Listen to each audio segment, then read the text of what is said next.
upon a time, German voters were wonderfully predictable.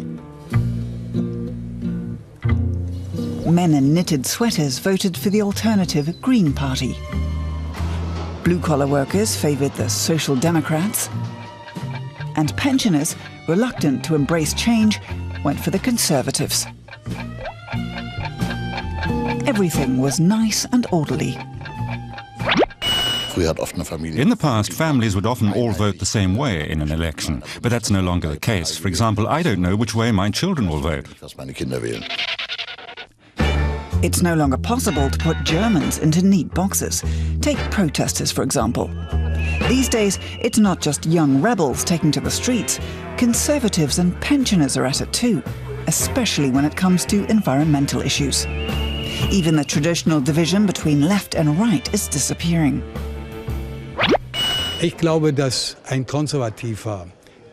think conservatives, who want to maintain whatever's good about the status quo, also have to open their eyes to what's new and take account of that too. The image of the conservative, simply insisting on keeping things as they've always been, no longer carries much weight. And it's also wrong. But conservatives do have issues on which they won't budge. Many still reject giving equal rights to homosexual couples. But in the long term, refusing to embrace change can cost votes. That's something conservatives are noticing.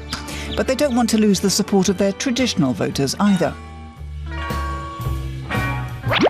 That means you have to serve all sections of society, from small business owners to major entrepreneurs to people on welfare. You've got to have a foot in all camps. Most Germans tend to limit their involvement in politics to watching party campaign ads on television. Few actually want to get involved. Many people just sit at home listening to talk shows every day. They have it up to here with watching the same old men spouting the same nonsense, and they end up thinking that's what politics is. Increasingly, people think that what we do in Berlin is like something from the Muppet Show. So how best to win votes? One person knows how. Chancellor Angela Merkel. Her tactic is to promise everyone a little something, without committing to anything too specific. A winning strategy so far, much to the frustration of her opponents.